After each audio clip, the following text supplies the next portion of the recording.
barangkali MLM itu memang ada berbagai macam ya, tidak semuanya seragam, tidak semuanya sama, mungkin antar produk itu berbeda-beda. Nah, yang saya sampaikan ini secara umum.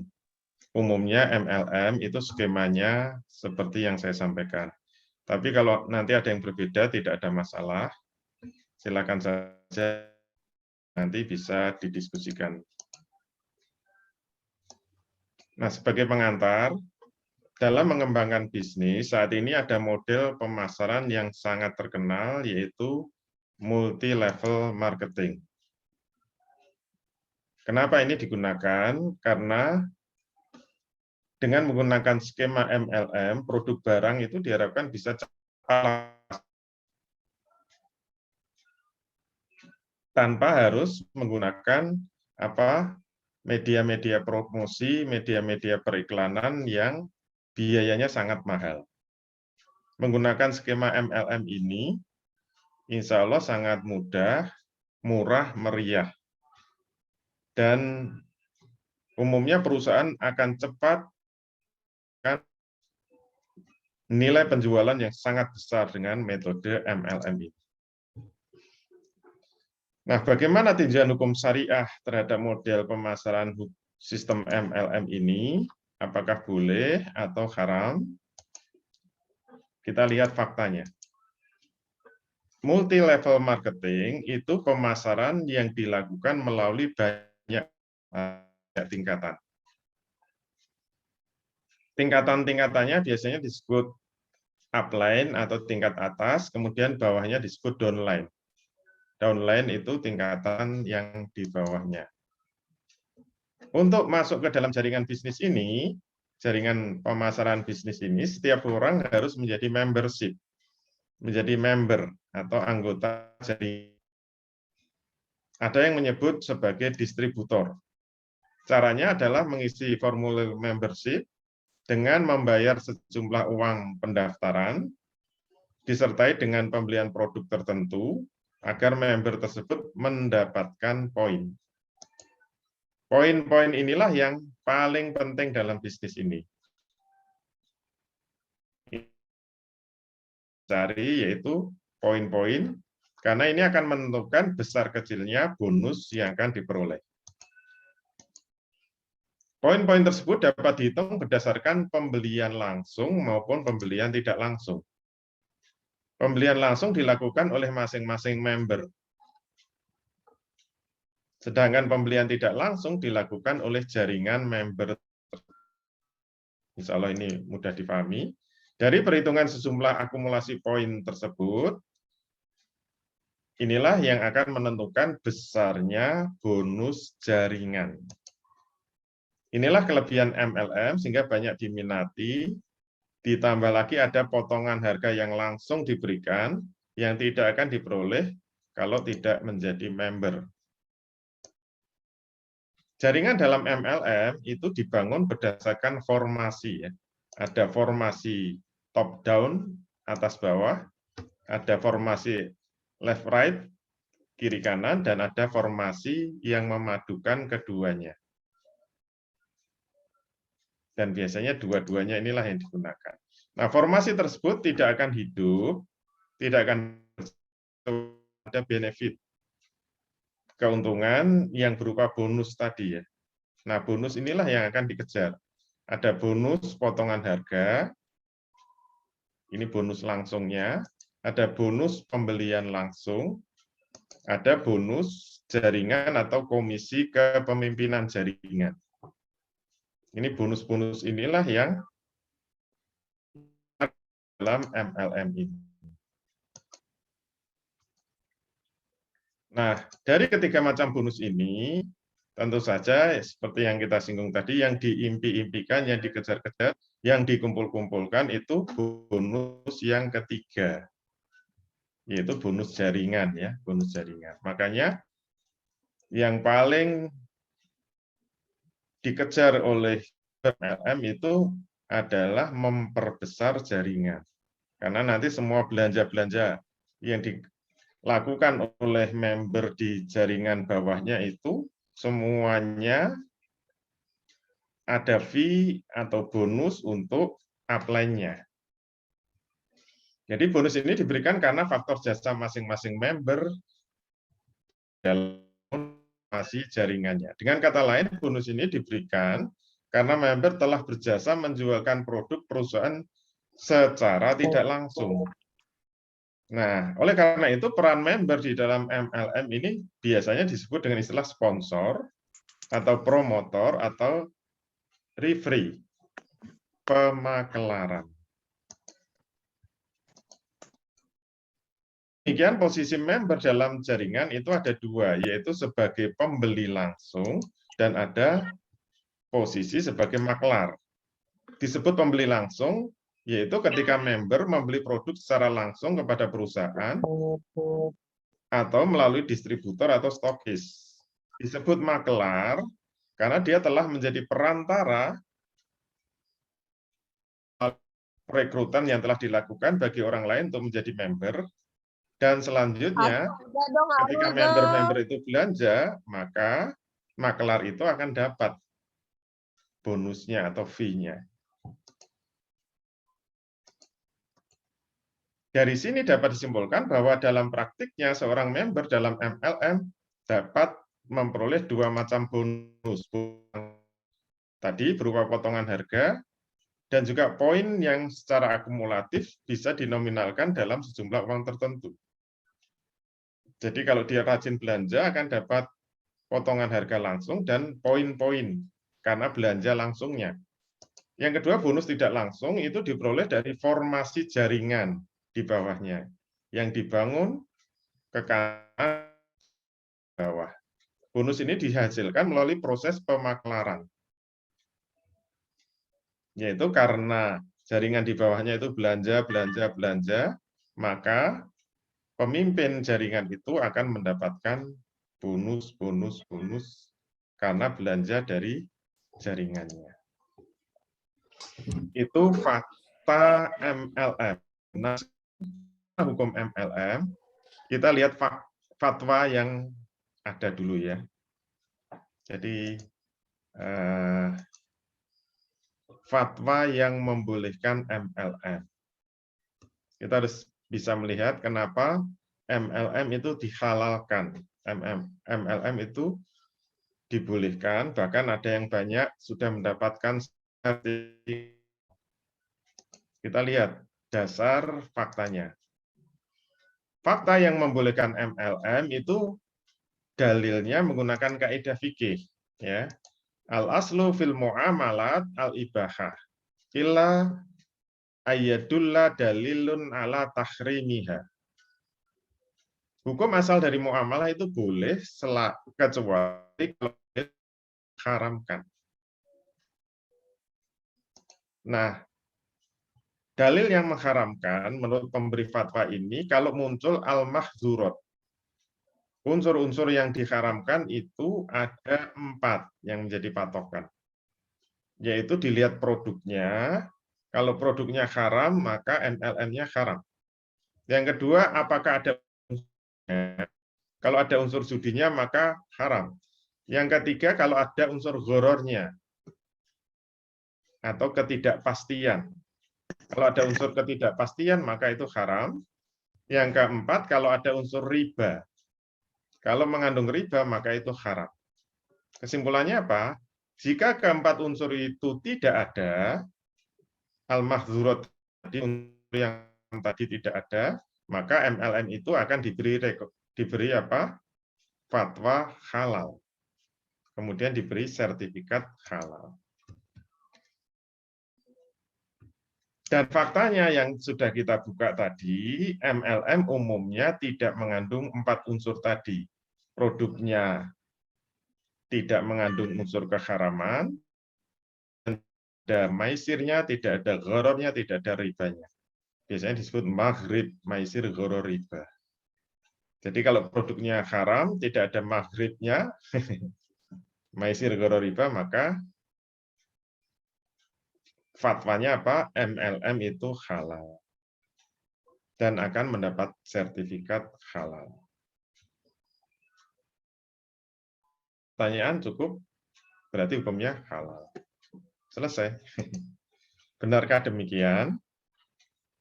Ternyata belum selesai. Mohon maaf. Pertanyaannya apakah itu sudah cukup? Ternyata untuk mengetahui apakah produk MLM itu halal apa haram, cukup dengan unsur itu saja. Ada 4 unsur lagi. Jadi nggak usah kaget sampai menangis, nggak perlu kaget ya. Masih ada 4 unsur lagi.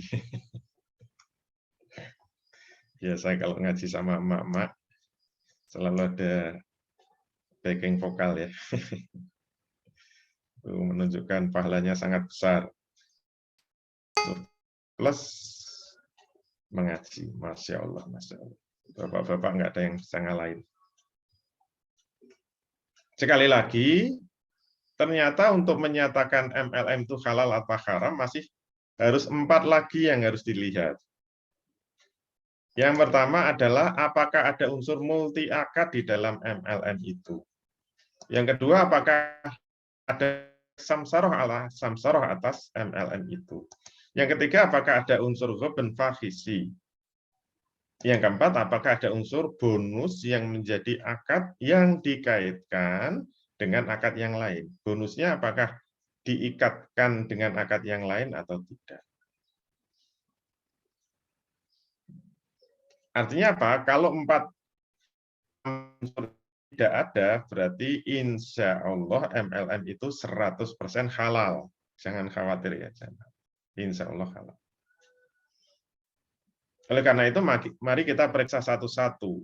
Di dalam fakta yang sudah kita paparkan tadi, 4 hal ini kira-kira ada apa tidak? Kalau ada ya mohon maaf, walaupun ada 1, itu haram. Walaupun ada 1.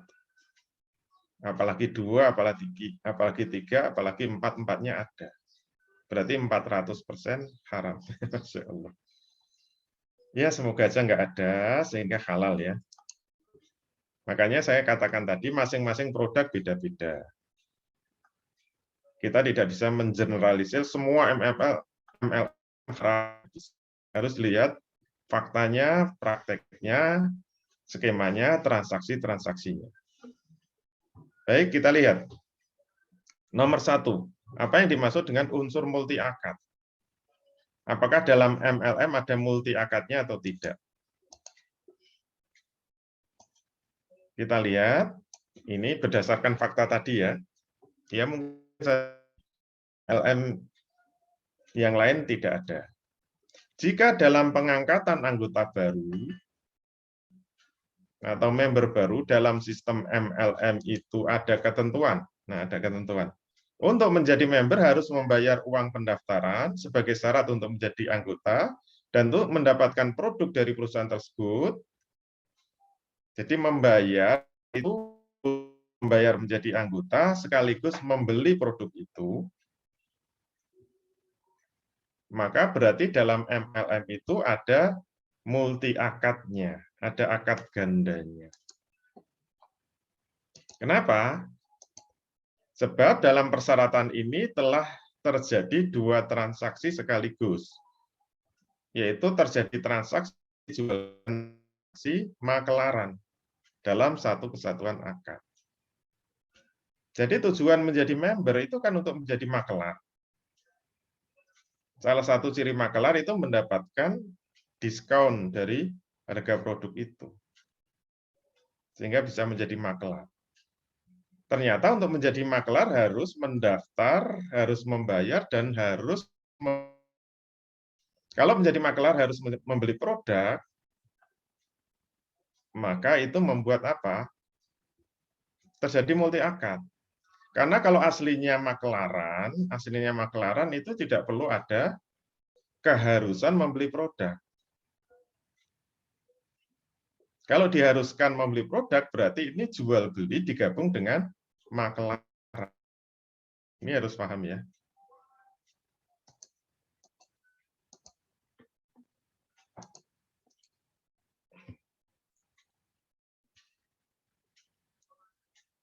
Kalau ada MLM misalnya ya, walaupun dalam MLM ada yang tidak mengharuskan adanya pembelian produk di awal pendaftaran, tetapi tetap jumlah uang tertentu untuk menjadi member, ini tetap terjadi multi akad. Kenapa? Karena untuk menjadi makelar tidak boleh bayar. Kalau bayar itu nanti memunculkan keharaman, yaitu terjadi gharar. Karena dia membayar misalnya 100.000. Kan cuma sedikit. Dia ya 100.000 itu membayar untuk apa? Setiap pengeluaran uang itu harus ada kompensasi. Karena dalam prinsip muamalah itu berlaku muawadhah, saling memberi iwat. Kalau kita mengeluarkan uang harus ada kompensasinya.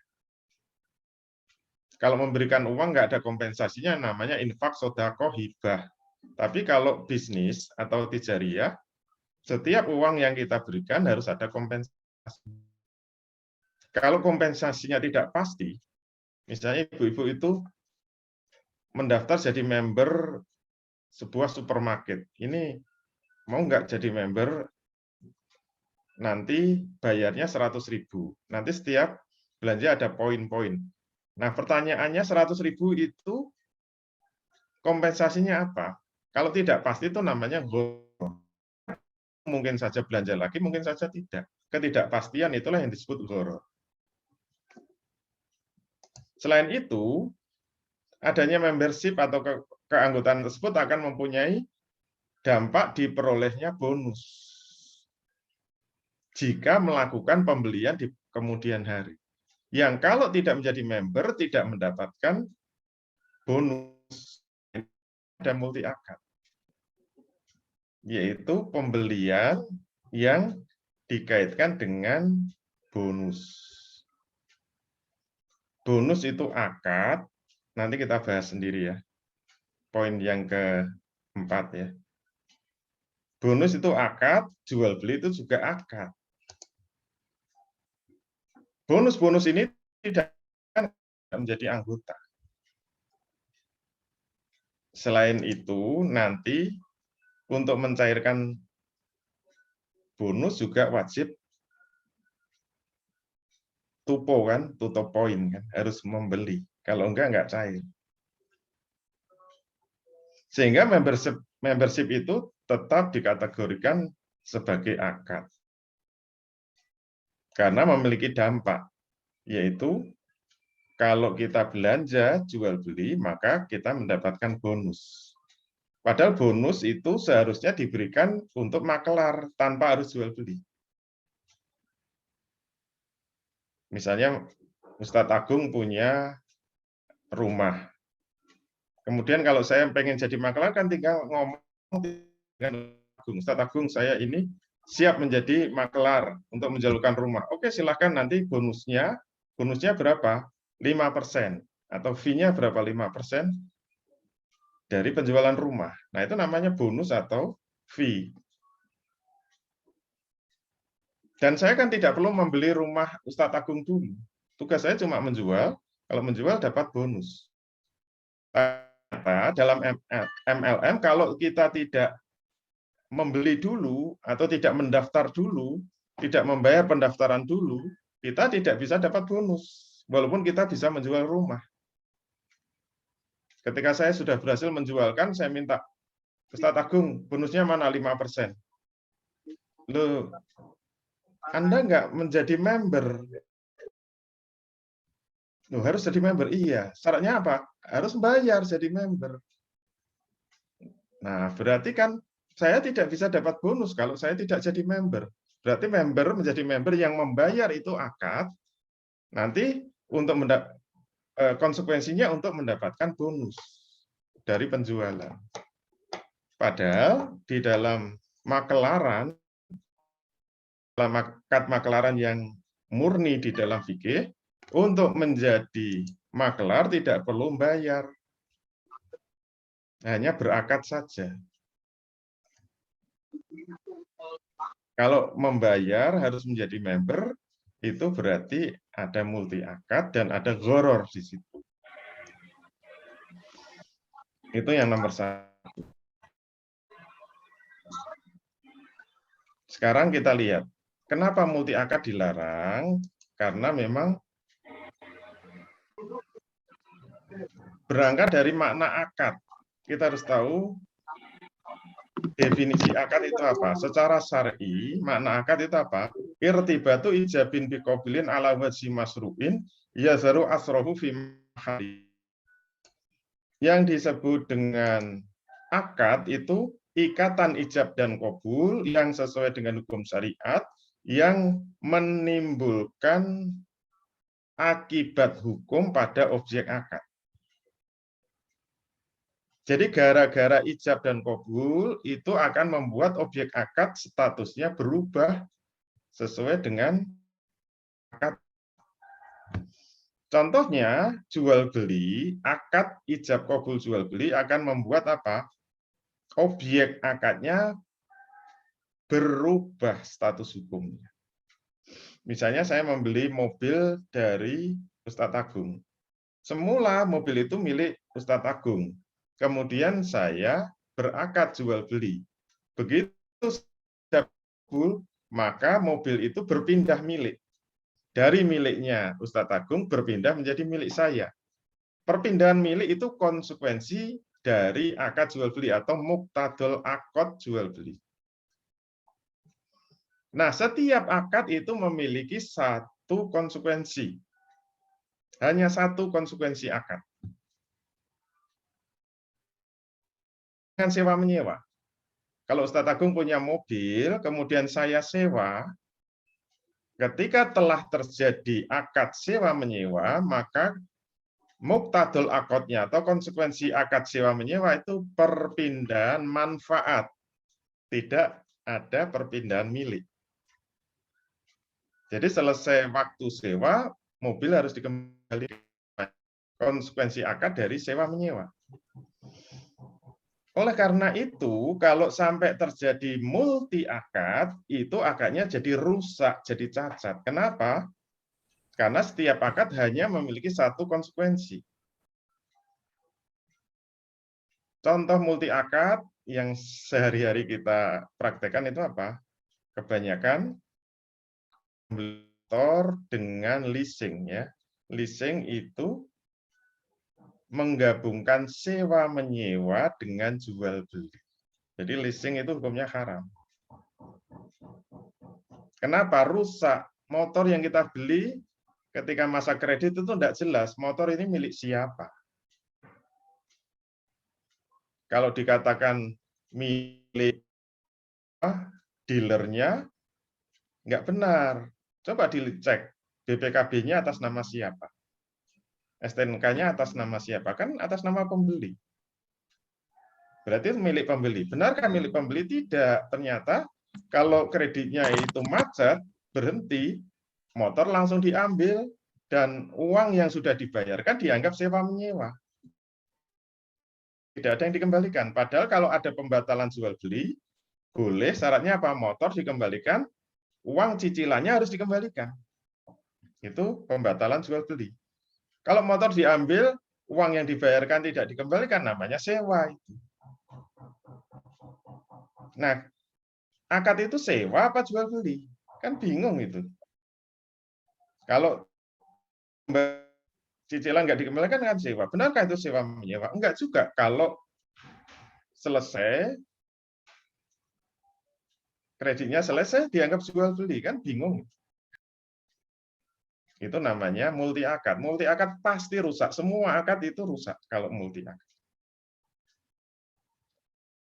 Kemarin saya pakai contoh yang ekstrim, karena saya yang lain, ada ibu-ibu yang ngeyel terus. Karena pegangannya, mohon maaf ya, pegangannya fatwa MUI. Multi akad boleh selama tidak ada maisir gharar riba.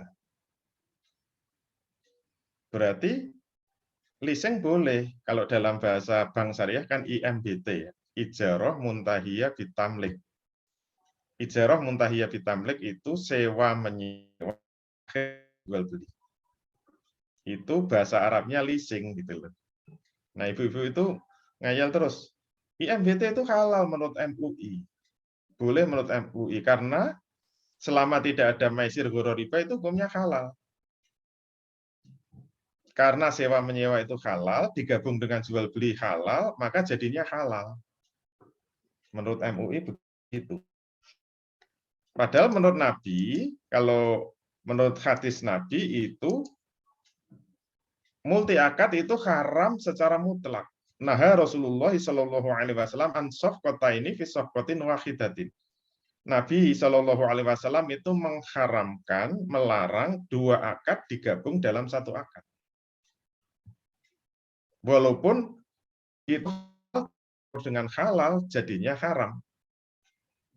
Kalau sewa dicampur dengan jual beli, itu mungkin masih bisa ditawar-tawar ya.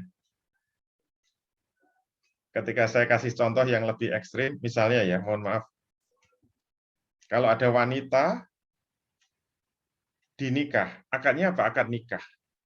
Kemudian digabung dengan sewa menyewa.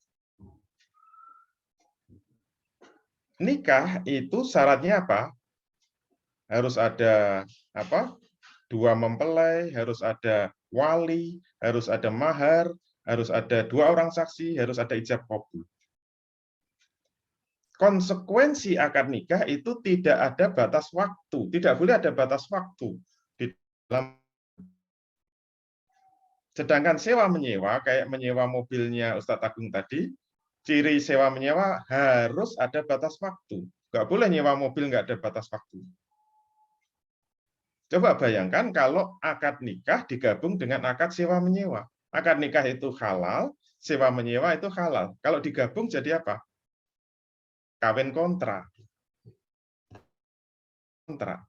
atau nikah mut'ah. Ayo, sekarang pertanyaannya, nikah yang halal digabung dengan sewa menyewa yang halal jatuhnya apa? Jatuhnya tetap haram. Halal digabung dengan halal jatuhnya haram. Nikah itu halal, sewa menyewa itu halal. Jatuhnya haram. Yaitu apa? Nikah kontra. Mau? Itu haram hukum. Kan tidak mengandung maisir gharar riba. Enggak mengandung maisir gharar riba. Itu hukumnya tetap haram. Kesimpulannya apa? Semua akad yang digabung jatuhnya haram. Misalnya saya, kenapa kalau digabung haram mesti yang satu itu menjadi tidak atas keridhaan. Pasti terpaksa. Misalnya Ustadz Agung jual mobil ke saya. Pak Condro, saya mau jual mobil. Berapa? 100 juta. Oke, saya beli. 100 juta ya? Iya. Mau beli. Syaratnya Ustadz Agung nyewa rumah saya. Setahun 20 juta. Loh, saya nggak butuh sewa rumah. Saya sudah punya rumah banyak. Mau nggak? Kalau nggak mau sewa rumah saya nggak mau beli. Oke lah, saya terpaksa mau. Nah, terpaksa kan? Padahal jual beli kalau ada keterpaksaan itu tidak sah. Sewa menyewanya yang terpaksa, jual belinya oke. Tapi kalau diikatkan dengan sewa menyewa, jadinya haram itu. Itu namanya apa? Sartoni fi bai'atin. Ada dua syarat di dalam satu jual beli. Tapi sudah mengatakan wala sartoni fi bai'in. Kita dilarang jual beli itu yaitu digabungkan dengan syarat yang lain, yaitu sewa menyewa. Nah, itu contoh multi akad. Yang kedua, apakah ada praktek samsaroh ala samsaroh? Jika ada ketentuan bahwa anggota MLM yang akan menjadi maklar pertama atau upline, tugasnya itu mencari downline, selanjutnya downline-nya, maka sebenarnya dalam praktek MLM ini telah terjadi akad samsaroh ala samsaroh yang haram hukumnya. Kenapa? Harus kita lihat definisi samsaroh. As-samsaroh hiya khirfatu yakunu muhtarifuha al-wasitatu bainal ba'i wal mustari. Samsaroh itu suatu proses di mana pelakunya bertugas menjadi perantara penjual dan pembeli. Jadi yang disebut makelar itu hanya satu tingkat, menghubungkan penjual dan pembeli. Contohnya ya, misalnya Ustadz Agung jualan rumah. Mohon maaf, contohnya Ustadz Agung saja ya. Karena yang lain. Misalnya Ustadz Agung jualan rumah. Pak Condro, mau nggak jadi makelar rumah saya? Berapa dijual? 1 miliar. 1 miliar, oke. Fee-nya berapa? Bonusnya berapa? 10%. Nanti kalau terjual dapat 10%. Oke, siap. 10% gede loh itu. 1 miliar dapat 100 juta. Kemudian saya tawar-tawarkan nggak laku. Kemudian saya cari makelar. Ketemu Pak Joko. Pak Joko mau nggak jual rumahnya Mas Agung? Berapa bonusnya atau fee-nya berapa? 8%. Oh, gede 8%. Mau. 80 juta. Ternyata Pak Joko nawar-nawarin nggak laku. Cari Pak Bambang. Bang mau jual rumahnya Ustadz Agung. Berapa fee-nya? 6%. Siap, 60 juta. Siapa takut? Ternyata ditawarkan nggak laku juga. Cari lagi. Pak Paijo. Pak Paijo mau nggak jual rumahnya Ustadz Agung? Fee-nya berapa? 4%. Wah, 40 juta. Siap. Pak Paijo ternyata cari makelar lagi. Pak Paimo. Pak Paimo. Persen. Ternyata yang berhasil menjualkan itu Pak Paimo. Pak Paimo dapat 20 juta. Pak Paijo 20 juta. Pak Bambang 20 juta. Pak Joko 20 juta. Saya 20 juta. Itu namanya samsara ala samsara. Nah, kalau dikembalikan pada pengertian syar'i, samsara itu mewajibkan simsar atau maklar menjadi perantara langsung antara penjual dan pembeli, bukan maklarnya maklar, bukan memaklari maklar. Nah, di maklar itu skemanya kayak apa? Ini penjual ya, Ustadz Agung tadi, kemudian saya. Jadi maklar pertama, saya kemudian cari Pak Joko. Pak Joko cari Pak Bambang. Nah, Pak Bambang baru ketemu pembeli. Sebenarnya yang menjual itu kan Pak Bambang. Pak Joko dan saya sebenarnya nggak kerja. Oleh karena itu, kalau saya nggak kerja cuma tidak, kemudian minta fee maklaran, itu sebenarnya zolim, hukumnya haram. Mohon maaf, hukumnya haram. Jadi praktek seperti ini hukumnya haram karena pihak makelar yang atas, upline, hakikatnya tidak melakukan pekerjaan apa-apa. Nah, itu justru malah yang dicari di MLM, kan passive income itu. Ternyata passive income seperti hukumnya haram. Dia tidak melakukan pekerjaan apa-apa, tapi dia mengambil fee ujroh dari makelar di bawahnya yang berhasil menjual produk. Jika makelar yang paling bawah atau downline mendapatkan pembeli dan makelar di atasnya mengambil bagian fee makelarnya, itu dia sebenarnya telah menginjak-injak downline yang ada di bawah. Zalim itu hukumnya haram. Kemudian yang nomor 3, apakah ada unsur ghoben fakhisi? Nah, ghoben fakhisi itu apa? Jika dalam MLM produk yang dijual itu jauh lebih tinggi dibanding harga pasar, maka itu disebut ghoben fakhisi.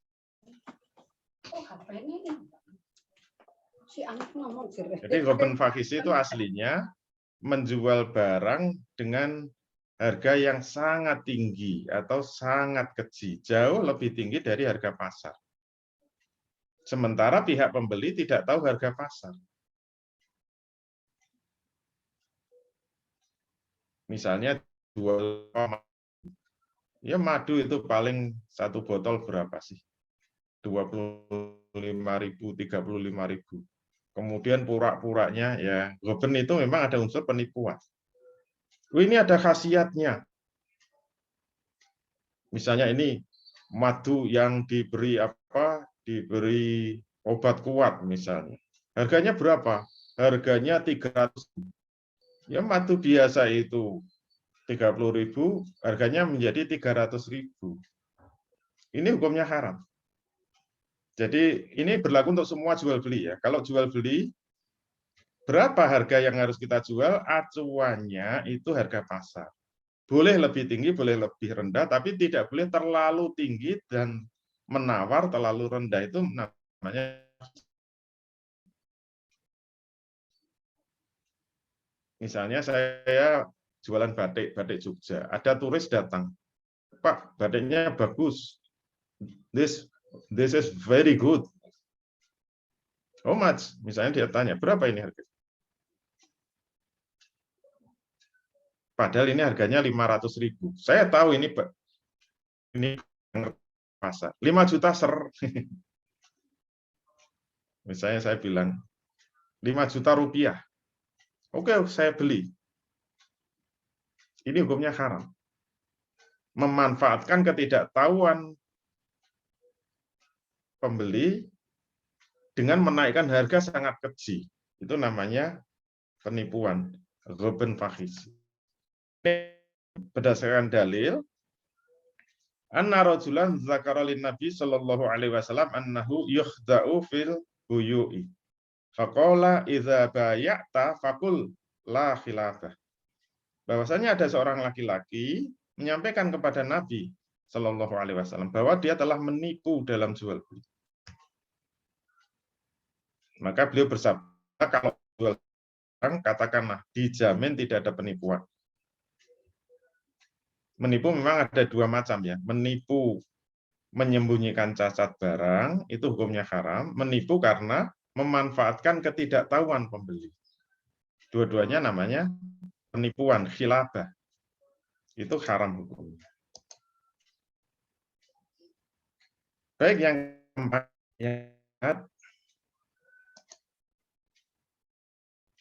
apakah ada unsur bonus yang bersyarat atau bonus yang mengikat? Bonus itu termasuk kategori hibah. Aslinya, kalau cuma hibah saja itu tabaru'ah. Hibah itu tabaru'ah, tolong menolong. Tapi bonus itu hibah disertai dengan pemindahan milik. Oleh karena itu bonus itu harus dengan akad. Kalau hadiah itu tanpa akad. Nah, ini agak membingungkan ya. Jadi muamalah itu ada yang tidak perlu dengan akad. Misalnya infak. Kita infak ke masjid itu tinggal masukkan ada plung, itu sudah sah. Nggak perlu ada qabul dari takmir masjid. Itu berarti muamalah tanpa akad. Waris itu juga begitu. Cukup bapaknya meninggal sudah, hartanya bisa diwarisi. Nggak usah ngomong, Pak, bangun, Pak. Hartanya saya warisi ya. Jawab, kalau nggak dijawab nggak sah. Iya, terus mati. Waris itu termasuk muamalah tanpa akad. Jadi tidak perlu ijab qabul. Termasuk yang harus hati-hati itu nanti kepada suami-suami ya.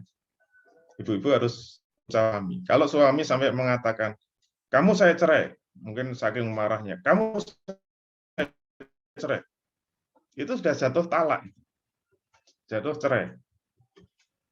Walaupun tidak ada jawaban dari istri, ya saya terima ceraimu terhadapku. Jadi kalimat cerai itu muamalah tanpa akad. Jadi kalau suami marah sampai mengucapkan itu, kalau nggak ada rujuk berarti berzina terus itu dengan suami. Masya Allah.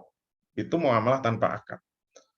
Nah, bonus itu termasuk muamalah dengan akad. Jadi perlu ada ijab qabul. Seperti tadi kan, kalau saya menjualkan rumah Ustadz Agung, bonusnya berapa?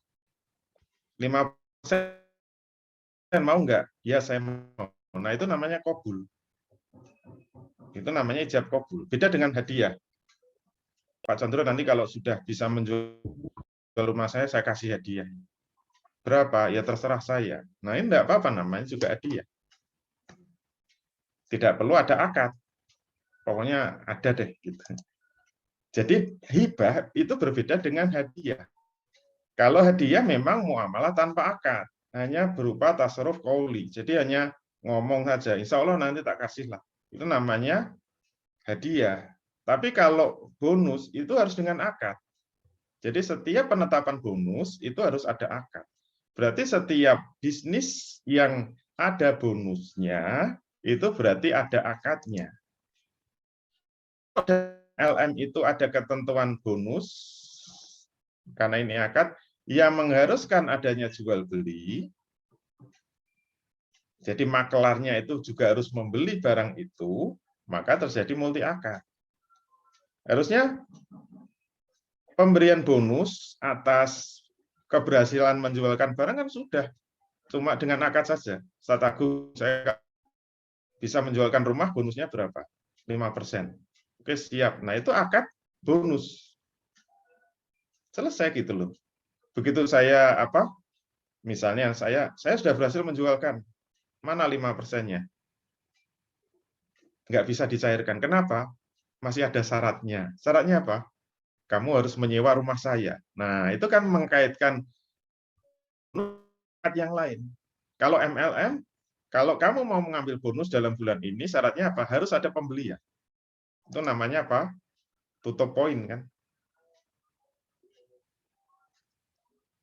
Nah, itu tetap haram ya, karena terjadi multi akad. Nah, kalau ada MLM yang nggak perlu tutup poin gimana? Nanti tadi dilacak, ada uang pendaftarannya apa enggak? Harus menjadi member dulu apa enggak? Kalau mengharuskan ada jadi member dengan membayar uang tertentu, kesimpulannya apa? Berarti malah terjadi ada akad jual beli, ada akad maklaran, dan ada akad bonus yang semuanya saling mengikat. Jadi terjadi triple akad, nanti ditambah ada samsara ala samsara. Ditambah ada ghoben fahis. Berarti 400% haram. Nah, adanya dua akad dalam satu akad tadi sudah dibahas, hukumnya haram karena Nabi bersabda, "Naha Rasulullah sallallahu alaihi wasallam an safqataini fi safqatin wahidatin." Rasul melarang dua akad di dalam satu akad. Ini ada satu catatan, jika hibah atau bonus diberikan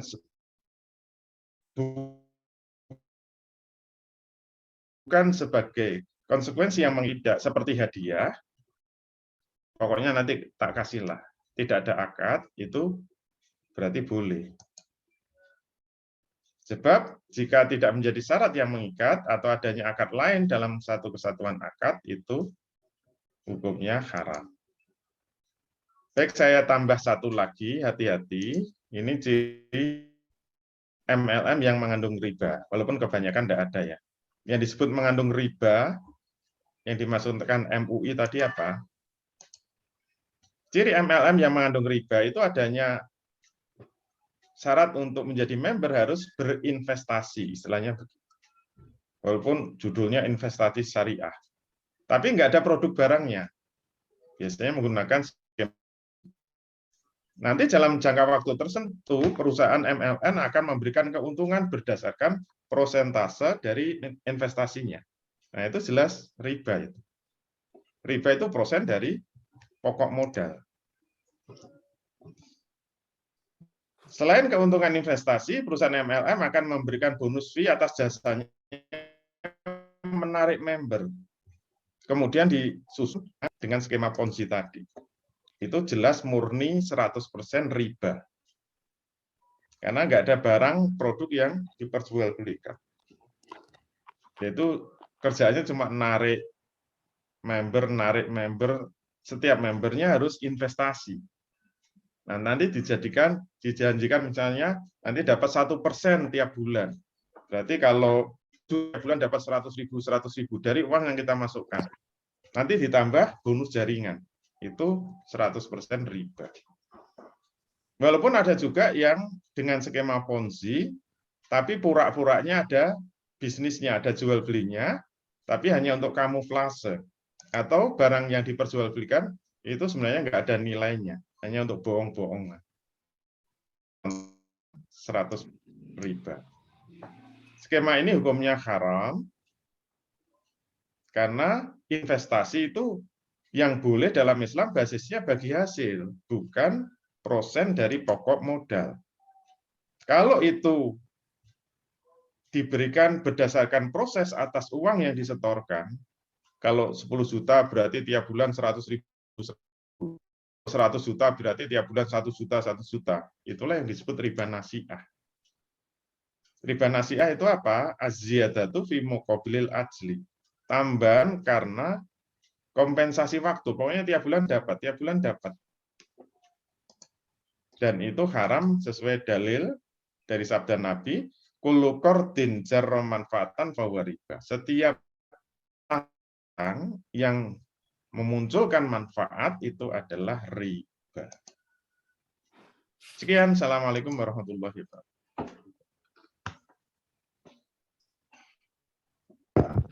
Ya. Ya, terima kasih Ustadz Dwi Condro. Mohon maaf tadi ada kesalahan teknis, harusnya tadi dari awal. Ya, mungkin saya sedikit tambahan ya, perkenalan Ustadz Dwi Condro, mungkin banyak rekan-rekan juga yang baru masuk di Zoom. Jadi Ustadz Dwi Condro ini nama lengkapnya Ustadz Dwi Condro PhD, seorang doktor ya dari Universitas Kebangsaan ya, Fakultas Ekonomi dan Perniagaan University Kebangsaan Malaysia. Jadi beliau juga sebagai pakar ekonomi Islam. Dan Ustadz Dwi Condro ini juga aktif mengajar di Sekolah Tinggi Ekonomi Islam Hamfara, juga di IAIN Surakarta sebagai program studi ekonomika dan bisnis ekonomi Islam. Juga beliau menjadi anggota Majelis Ulama Indonesia Yogyakarta untuk bidang ekonomi Islam. Nah, itu sedikit kurikulum vitae beliau. Oke, mungkin supaya mempersingkat waktu, kita lanjut ke sesi tanya jawab. Ini ada beberapa pertanyaan, dijawab satu persatu dulu ya mungkin. Dan ini mungkin pertanyaannya juga ada yang mirip-mirip, makanya nanti saya satukan saja. Yang pertama, jika MLM tidak ada biaya member dan tidak juga diharuskan membeli produk, namun dengan menjadi member kita berkesempatan melakukan pembelanjaan atau penjualan di kemudian hari. Apakah itu multi akad? Nah, mungkin ini ada beberapa pertanyaan yang mirip juga, Ustadz. Monggo silakan. Iya, kalau faktanya seperti itu berarti tidak ada multi akad, tidak ada multi akad. Maka pertanyaan kedua, dia ada keharusan member di bawahnya atau tidak. Kalau dia ada tugas merekrut member di bawahnya untuk menjadi downline, dan setiap belanja yang dilakukan oleh member di bawahnya, dia itu dapat bonus, namanya bonus jaringan. Nah, itu berarti terkena samsaroh ala samsaroh yang hukumnya. Jadi tidak ada multi akadnya, tapi ada samsaroh ala samsaroh yang haram. Tadi sudah saya katakan di awal, 4 tambahan ini, yaitu ada atau tidaknya multi akad, ada atau tidaknya samsaroh ala samsaroh, ada atau tidaknya goben fahisi, ada atau tidaknya bonus yang diakati,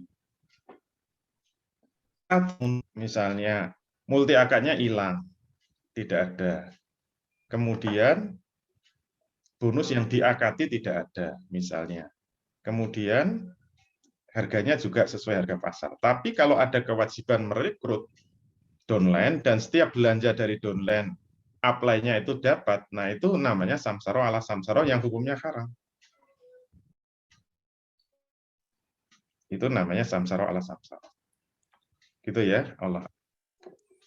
Ya, jadi cukup jelas multi akad itu hanya satu bagian saja di dalam keharaman MLM ya. Jadi harus diperhatikan tadi Ustadz Dwi Condro sudah menyampaikan ada 4 tingkatan ya, yang itu harus dicek satu persatu. Oke, pertanyaan berikutnya dari Atika ya. Assalamualaikum Ustadz, izin bertanya apabila ada MLM yang telah mendapatkan sertifikat sudah syariah halal dan Dewan Syariah MUI itu bagaimana ya Ustadz? Mungkin bisa dijelaskan Ustadz yang tadi tentang kenapa kok bisa keluar sertifikat. Silakan Ustadz. Iya.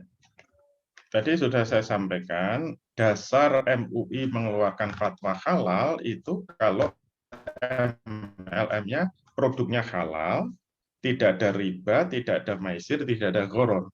Jadi deteksinya cuma 4 lapis ini. MUI tidak melanjutkan deteksi dari 4 berikutnya.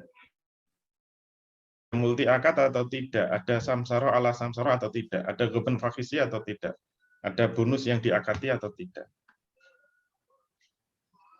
Karena MUI tidak melakukan deteksi lanjut, kalau memang 4 yang haram itu nggak ada, ya berarti halal. Tapi kalau ada, walaupun sudah ada sertifikat halal, ya tetap haram.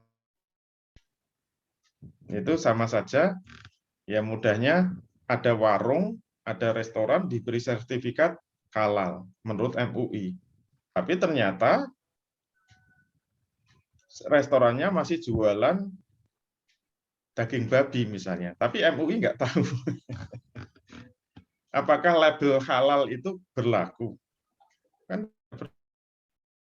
kenapa? Faktanya tetap haram, walaupun sudah ditempel oleh MUI itu halal. Tapi dalam prakteknya ternyata masih ada yang haram. Jadi kesimpulannya tidak ada jaminan kalau sudah ditempel MUI itu kemudian menjadi halal. Karena halal tidaknya tetap harus kembali kepada prakteknya. Gitu ya. Ya, jadi ketika kita melihat halal dari MUI harus dirinci kembali yang dimaksud halal itu di bagian mananya ya, mungkin bisa ditanyakan di masing-masing tadi MLM. Nah, nanti baru dilihat tadi unsur akad-akadnya juga bagaimana harus dicek. Oke, pertanyaan selanjutnya dari dia. Kalau harga lebih tinggi karena memang ada inovasi di dalamnya, itu bagaimana ya, Ustadz? Ya, kalau memang ada inovasi ya ditunjukkan secara terbuka dan secara objektif. Jangan sampai ada ketidakjelasan atau kekaburan. Inovasi baru itu apa? Atau mungkin suplemen yang baru itu apa? Sehingga bisa dibandingkan. Sebenarnya harga suplemen itu berapa? Itu kayak kasus, mohon maaf ya, kemarin ada tes PCR. Awalan dulu 2 juta tes PCR. Kemudian turun 1,5 juta. Turun jadi 1 juta. Turun jadi 500.000. Nah, rame kan? Jangan tahu regen itu zat kimia untuk tes PCR itu harganya cuma 13.000. Nah, marah semua kan. Ya kan bumbunya cuma 13.000 kok dijual 500.000 aja kemahalan. Nah, kalau itu bisa terbuka, itu sebenarnya suplemennya apa? Nanti kan bisa dicek. Oh, suplemen kayak gitu harganya cuma 5, dia jual 500.000. Ini pembohongan. Nah, jangan tipu-tipu lah gitu loh. Kalau harganya harus melambung tinggi. Kecuali kalau harganya tetap sesuai pasar. Tidak perlu tunjukkan komponennya, nggak apa-apa. Ini madu, tapi ada tambahan ini. tambahnya bipolen. Nah, bipolen itu harganya berapa? Misalnya, Allah. Oke, cukup jelas. Berikutnya dari Heni Natalia. Bagaimana Ustadz kalau saya menjual produk dari MLM karena produknya bagus, tapi pembeli tidak menjadi member, ya, dan saya mengambil keuntungan dari harga asli. Karena kalau pembeli saya masukkan member, saya keuntungan berupa bonus dari downline. Gimana Ustadz? Iya, itu yang namanya jual belinya sah, jual belinya halal, tetapi terkena dosa gitu loh. Terkena dosa. Jadi memang dalam muamalah itu ada jual beli yang sah, ada jual beli yang tidak sah, ada jual beli yang dosa. Contoh dalam fikih itu jual beli yang sah tapi dosa itu jual beli ketika hari Jumat ini. Nah, hari Jumat ini harus hati-hati. Kalau sudah azan Jumat, misalnya ada bapak-bapak pergi ke masjid, sudah azan Jumat, dia haus, di pinggir masjid ada orang jual. Dia beli minuman setelah azan Jumat, itu jual belinya sah, halal. Minuman yang diminum itu halal, uang yang dibayarkan itu halal. Tetapi kedua-duanya berdosa. Kenapa? Karena jual beli setelah azan Jumat hukumnya haram.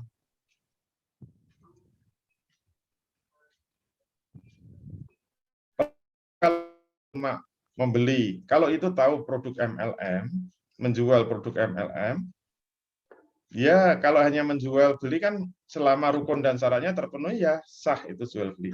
Tapi kalau tahu bahwa itu memang produk-produk MLM berarti kan ada unsur tolong-menolong dalam keharaman. Berarti ada unsur tolong-menolong di dalam keharaman. Kaidahnya al-i'anatu alal harami haramun. Tolong-menolong dalam keharaman hukumnya haram. Jadi kecipratan lah, kecipratan dosa. Tapi jual belinya halal. Begitu ya, Allah. Oke, selanjutnya dari Siva Fauzia. Mungkin ini ada bagaimana dengan bonus ketika karyawan berprestasi? Apakah itu hibah? Sementara sebagai pemilik usaha, kita biasanya punya kriteria tertentu untuk memberi bonus kepada pekerja yang berprestasi. Ya, silakan Ustaz. Ini biasanya pembahasan ketenaga kerjaan ya. Akad ijarah atau ketenaga kerjaan. Jadi kalau kita punya pekerja, ketika mengangkat karyawan atau pekerja itu harus dengan akad ketenaga kerjaan yang benar. Penentuan gaji itu dasarnya manfaat yang diberikan. Karena ijarah definisinya akdun ala manfaati biiwadin. Akad atas manfaat yang diberi kompensasi. Maka kalau kita mengangkat karyawan, misalnya tugas menjadi akuntan misalnya.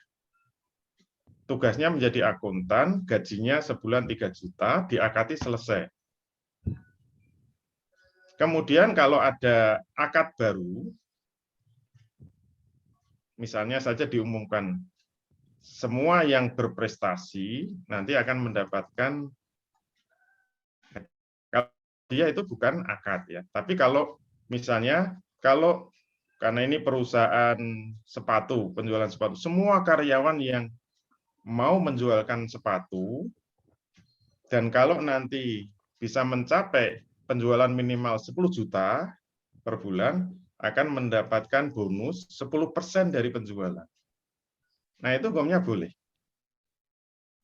Apa? Karena akad ketenaga kerjaannya sudah selesai, sudah ditandatangani, sudah sepakat tugasnya apa, gajinya berapa, kemudian ada akad yang berbeda, yaitu apa? Akad bonus. Setiap penjualan di atas 10 juta dapat 10%. Nanti kalau 50 juta 5%. Setengah persen misalnya, itu boleh. Tapi kalau antara akad ketenaga kerjaan digabung dengan bonus, dalam satu draft akad itu terkena multi akad, hukumnya haram, tidak boleh. Setiap multi akad nanti ada yang dikorbankan. Yang dikorbankan apa? Nanti gaji pokoknya ditekan rendah. Misalnya menjadi tenaga pemasaran, gajinya berapa? Kan bonusnya gede. Nah, terjadinya multi akad itu membuat sebenarnya 600.000 dia nggak redo. Terpaksa kan karena multi akad dikaitkan dengan bonus yang gede. Padahal bonus itu tidak pasti. Sementara karyawan itu harus pasti. Akad gaji karyawan harus pasti. Makanya kalau bonus disatukan dengan akad ketenaga kerjaan itu hukumnya haram. Itu terjadi multi akad. Tapi kalau sudah berdiri sendiri-sendiri, hukumnya boleh. Gitu ya, Allah. Oke, selanjutnya dari Mbak Anggi Septiana Putri. Mungkin ini mau bertanya langsung. Silakan Mbak Anggi, bisa di open mic. Assalamualaikum. Waalaikumsalam. Ya. Ustadz, mohon maaf saya tanya langsung. Karena kan memang kalau hukumnya tadi kan sudah jelas haram ya. Bagaimana kalau misalkan kita memperbaiki akad jual belinya? Jadi misalkan di awal kita jelaskan, kalau kamu beli di saya akan mendapatkan keuntungan sekian gitu. Jadi kalau kita jelaskan semuanya itu dirinci di awal pada saat kita akad jual beli, itu kita jelaskan dulu atau bagaimana. Jadi misalkan saat deal akad, kita jelaskan dulu akadnya, kalau mau beli di saya akan dapat keuntungan segini. Bagaimana kalau seperti itu? Terima kasih. Iya. Pegangannya di dalam muamalah itu pastikan bahwa akadnya cuma satu. Kalau ada penggabungan akad, menurut pendapat yang saya pahami itu tidak boleh. Makanya kalau misalnya kita jualan, saya jualan buku. Kalau yang mau beli buku saya, kalau beli satu itu harganya pas. Tapi kalau beli 10 nanti dapat diskon. Misalnya 10%. Kalau belinya 50 dapat diskon 20%. Kalau belinya 100 dapat diskon 30% misalnya. Itu boleh. Itu berarti hanya satu akad, yaitu jual beli saja. Yang tidak boleh apa? Buku saya nanti dapat bonus 20%, syaratnya harus membeli buku saya. Nah, itu nggak boleh. Hati-hati ya. Walaupun prakteknya sama, tapi gara-gara salah ngomong, yang satu menjadi multi akad, yang satu tidak. Kalau yang pertama tadi kan hanya jual beli saja. Untuk menjadi makelar, menjadi agen kan terserah. Kalau ibu beli 50 biji, dapat bonus 20%, nanti mau jadi agen ya silakan, nggak mau jadi agen ya terserah. Mau dipakai sendiri boleh, dibagi-bagikan boleh, dijual lagi ya boleh. Tapi kalau yang kedua, untuk menjadi agen, yaitu mendapatkan fasilitas diskon 20%, syaratnya apa? Harus beli dulu minimal 50 buku. Nah, itu terjadi multi akad. Bedanya apa? Bedanya kalau dia sudah ditetapkan jadi agen karena sudah membeli 50 buku, selalu dapat 20% kan? Nanti kalau belanja lagi cuma satu buku, tetap dapat 20%. Nah, itu berarti kan ada multi akad. Dia bisa dapat bonus selalu potongan 20% gara-gara apa? Pembelian pertama yang 50 beda dengan akad pertama. Kalau akad pertama beli 50 dapat diskon 20%. Tapi nanti beli lagi satu buku nggak dapat diskon. Karena akadnya cuma jual beli. Tipis ya bedanya. Tapi konsekuensinya tetap beda. Multi akad dengan satu akad konsekuensinya beda. Gitu ya, Allah. Oke, dari Mbak Paramita ya. Assalamualaikum Ustadz, izin bertanya, apakah MUI tidak memeriksa untuk multi akad ketika MLM didaftarkan untuk sertifikasi halal? Karena setahu saya banyak sekali MLM yang ternyata multi akad. Ya, Silakan, ya. karena MUI itu berpendapat multi akad itu boleh gitu loh. Maisir goro riba. Padahal ini pendapat yang lemah. Pendapat jumhur ulama, hampir semua ulama berpendapat multi akad itu haram secara mutlak. Tapi memang ada ulama yang membolehkan multi akad selama tidak mengandung maisir goro riba. Nah, MUI mengambil pendapat yang lemah. Itu bagaimana kaidahnya MUI. Jadi MUI itu sekarang kalau mau mengeluarkan fatwa menggunakan kaidah yang sudah dulu pernah dicanangkan oleh Ma'ruf Amin. Ada 4 pilar itu. Pilar pertama itu at-taisrul manhaji. At-taisrul manhaji itu metode mencari pendapat yang paling mudah, paling mengerti. Kalau ada yang melarang, kemudian ada yang membolehkan, maka MUI mengambil yang membolehkan. Dicari pendapat yang lemah, bukan pendapat yang kuat. Itu prinsip MUI. Dan kalau nanti untuk mengeluarkan pendapat itu harus melalui sidang pleno. Sidang pleno itu dari berbagai pakar. Kalau ada perbedaan pendapat dalam sidang pleno, fatwanya berdasarkan voting, bukan mencari pendapat yang kuat. Padahal ulama sudah memberikan tuntunan, al-amalu birrojih wajibun, wal amalu bil marjuh mumtani. Mengamalkan pendapat yang kuat atau yang rojih hukumnya wajib. Sedangkan mengamalkan pendapat yang lemah, yang marjuh hukumnya tertolak. Nah, karena mengikuti pendapatnya Ma'ruf Amin ketika menjadi Ketua Umum MUI, akhirnya apa?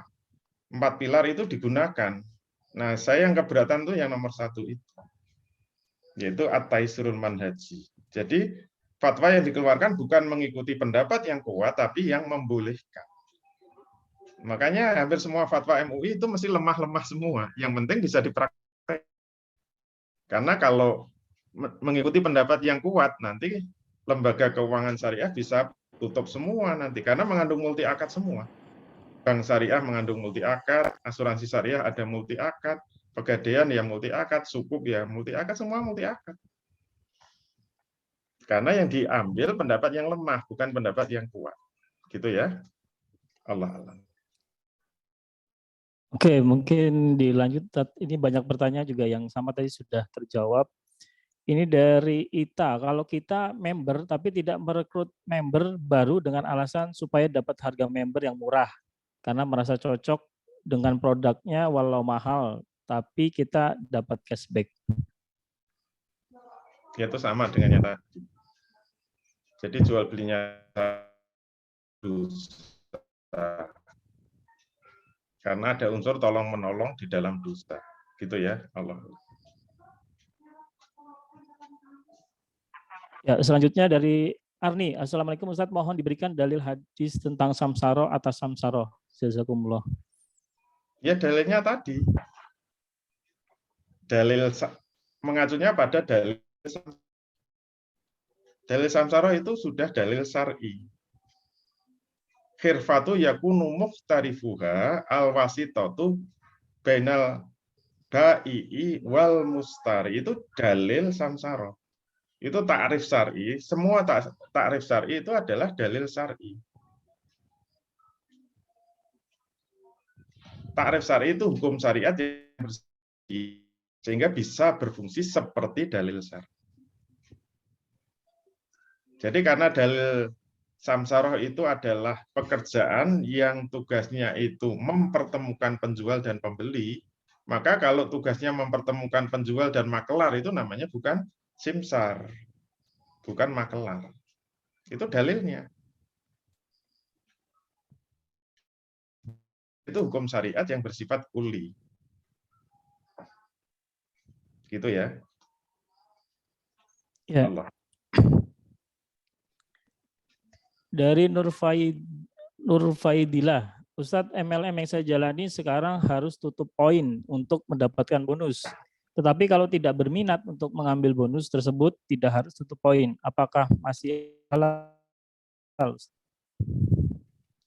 Iya, jangan dipisah-pisah kayak gitu.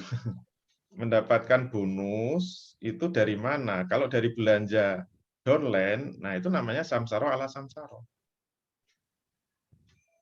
Walaupun tidak harus tutup poin, itu bonus yang kita dapatkan itu berasal dari uang yang haram. Karena kita tidak berhak mendapatkan bonus kita. Kita nggak ngapa-ngapain kok. Ngambil bonus dari downline kita. Kita nggak kerja kan apply-nya. Itu namanya samsara ala samsara. Itulah yang membuat hampir semua produk MLM pasti harganya mahal. Sangat tinggi dari pasaran. Kenapa? Ya karena yang laku itu bonusnya dibagi dari downline sampai upline. Sampai 7 turunan itu. Itu yang membuat harganya jadi mahal. Jadi kalau ada MLM bisa menjual murah itu nggak masuk akal. Nah, duitnya dari mana? Jadi 4 itu mesti terkait satu sama lain. Multi akad, samsara ala samsara. Jadi Goben Fakisi mesti satu kesatuan. Nggak bisa dipreteli satu-satu, nggak bisa. Gitu ya, Allah. Oke, kita lanjut Ustadz dari Ari Indriani. Jika ada samsara di atas samsara, tapi komisinya semua tetap sama di antara semua makelar, sesuai perjanjian awal. Dibagi-bagi menjadi masing-masing lebih kecil seperti yang diutarakan Ustadz. Bagaimana Ustadz? Kalau kita itu tidak menjual barang, kita tidak berhak mendapatkan bonus makelaran. Jadi walaupun sudah sepakat, itu kesepakatan yang batil, kesepakatan yang haram. Ya seperti nanti kalau mengembalikan tambahi bunga, utangnya 1 juta, bunganya 100.000, sepakat, setuju, ikhlas, itu haram, kesepakatan yang haram. Karena kesepakatan itu melanggar hukum syariat. Setiap utang piutang yang menghasilkan manfaat itu riba. Kullu qardin jarra manfaatan fahuwa riba. Bahwa nanti setiap downline yang berhasil menjual kan nanti atasnya dikasih. Itu kesepakatan yang batil. Kesepakatan yang haram. Tidak boleh ya, Allah. Oke, ini mungkin pertanyaannya banyak ini. Mungkin ada dari Lian bertanya langsung sebagai penutup pertanyaan juga. Bisa di open mic. Silakan Lian Oktorika Nova. Sudah siap? Atau kita alihkan ke Salsabila Indah. Silakan Mbak Salsabila. Maaf Pak, saya suaminya. Oh, ya silakan. Tanya ya. Silakan Mas. Assalamualaikum warahmatullahi wabarakatuh. Ustadz, sebelumnya saya salah satu leader MLM di Indonesia gitu ya. Namanya bergerak di bidang kesehatan gitu.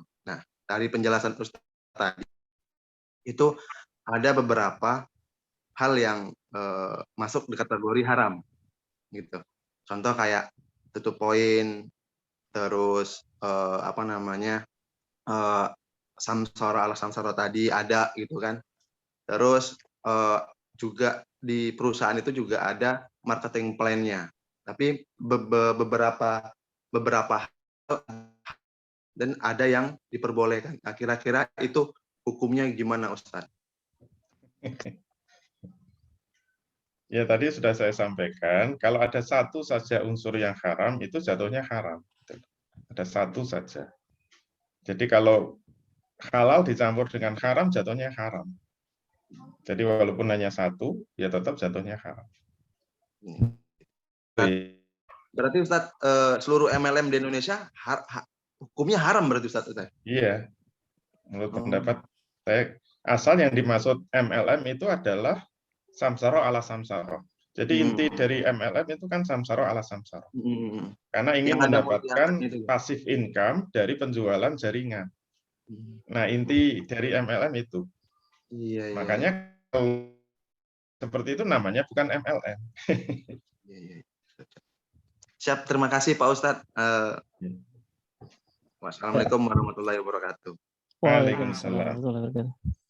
Oke, mungkin bisa closing statement Ustadz Condro terkait MLM ini dari apa yang sudah dipaparkan dan pertanyaan-pertanyaan tadi. Silakan. Baik, alhamdulillah kita sudah selesaikan. Rasanya berat ya. Ya, apa yang saya sampaikan insya Allah itu bukan dari saya, tapi kita mendasarkan kepada dalil-dalil yang sudah kita kemukakan, dan semua rujukannya adalah dari Quran dan As-Sunnah. Oleh karena itu sebagai penutup, tapi kalau ada niatan ikhlas dari kita bisa berpegang kepada ayat Al-Quran, ya, yaitu surat At-Tolak ayat 2 dan 3. Allah berfirman, wa may yattaqillaha yaj'al lahu makhraja. Barang siapa yang mau bertakwa kepada Allah, pasti Allah lah yang akan memberikan jalan keluar. Bertakwa itu maknanya kan mengerjakan semua perintah Allah, menjauhi semua larangan Allah. Kalau niat kita ikhlas dalam rangka bertakwa, menjalankan perintah, dan ingin menjauhi larangan, insya Allah, Allah lah yang akan memberikan jalan keluar.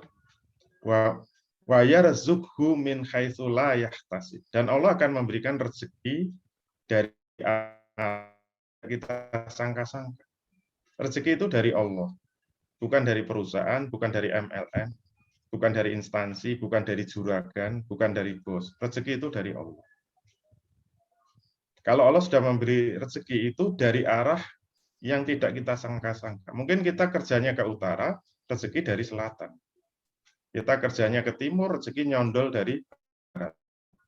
Bayar suhu min haitsu la yahtasib. Allah akan memberi rezeki dari arah yang tidak kita sangka-sangka. Wa may yatawakkal 'alallah fahuwa hasbuh. Barang siapa yang bertawakal hanya kepada Allah, bertawakal itu hanya memasrahkan sepenuhnya pada Allah. Pasrah, hanya menjadikan Allah tempat bergantung, tempat mengadu, berkeluh kesah. Ya Allah, saya ingin taat kepadamu. Mohon diberi jalan keluar. Wa may yatawakkal 'alallah fahuwa hasbuh. Siapa saja yang mau menyandarkan ketawakalan, kepasrahan hanya kepada Allah, bukan kepada yang lain, Allah lah yang akan memberi kecukupan. Hidup itu paling enak kalau dicukupi oleh Allah. Istilah orang Jawa apa? Paling enak hidup itu pas-pasan. Nggak usah kaya, nggak apa-apa. Pas-pasan maksudnya apa? Pas butuh rumah, dapat rumah. Itu pas-pasan. Pas pengen mobil, dapat mobil. Itu pas-pasan. Pas pengen laptop, dapat laptop. Itu pas-pasan. Paling enak kan hidup itu pas-pas. Sekian dari kami. Mohon maaf kalau ada kekurangan. Wal afu minkum billahi taufiq wal hidayah. Assalamualaikum warahmatullahi wabarakatuh. Warahmatullahi wabarakatuh. Ya, jazakumullah khairan katsiran Ustadz Dwi Condro. Mungkin kalau mau live duluan dipersilakan akan mengisi sholat Jumat mungkin. Silakan Ustadz. Ya, terima kasih Ustadz Dwi Condro. Mungkin itu dari saya selaku moderator menyampaikan. Saya kembalikan lagi kepada Ustaz Zatria Meriza, Sekolah Muslimah Bahagia.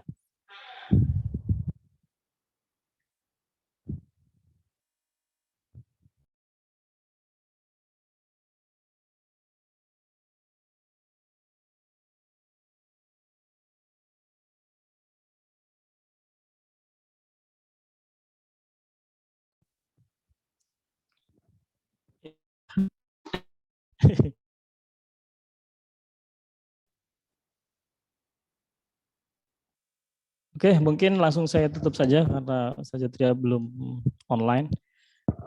Saya ucapkan terima kasih apabila ada salah kata dari kami mohon maaf. Semoga menjadi keberkahan dan menjadi ilmu yang bermanfaat. Insya Allah pasti ada jalan bagi kita semua, ya. Tidak mungkin bagi Allah. Allah hanya menginginkan ketaatan dari kita hambanya selaku hambanya yang taat, yang bertakwa akan diberikan keberkahan dari langit dan bumi. Sekian dari kami. Wassalamualaikum warahmatullahi wabarakatuh. Waalaikumsalam warahmatullahi wabarakatuh. Waalaikumsalam warahmatullahi Terima kasih Pak Ustadz. wabarakatuh.